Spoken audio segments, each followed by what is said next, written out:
Welcome, Chris from Eboost here. Today, I want to challenge something that most marketing leaders still take for granted. The idea that great ad performance starts with finding the right audience. It doesn't, not anymore.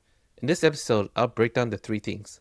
First, why manual targeting has lost its edge. Second, why creative diversity is now the biggest performance lever you have.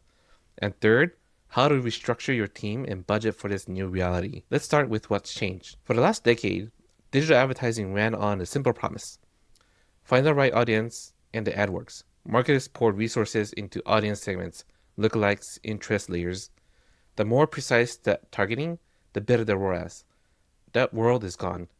Apple's ATT, App Tracking Transparency, gave users the opt-out button, and 75% of iOS users hit it. Attribution windows went from many days down to 7 for clicks and 1 day for views. The signal loss was massive, and the platforms responded.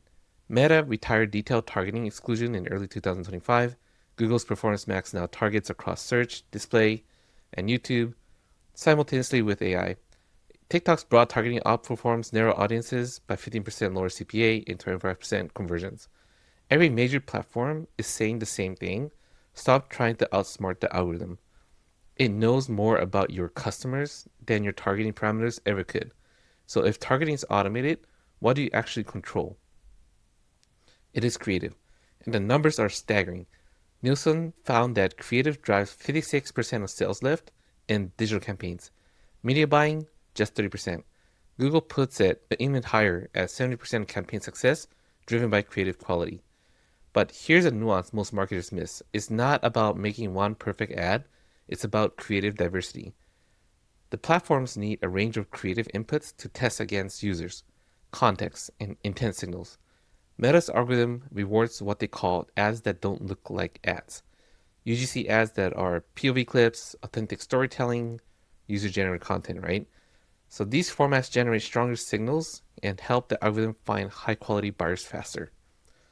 In practice, this means batch testing 10 variants at once and refreshing every 2 to 3 weeks.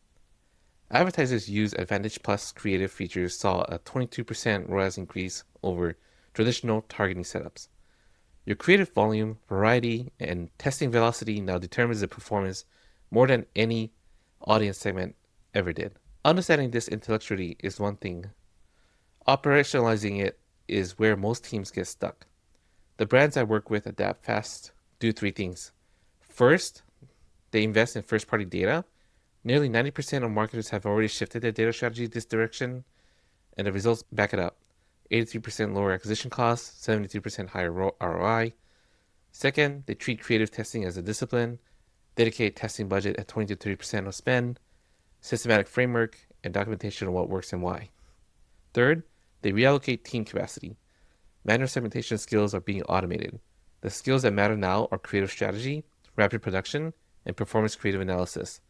If creative drives 56% of performance and media drives 30%, your budget and team structures should reflect that ratio. For most organizations, it doesn't yet.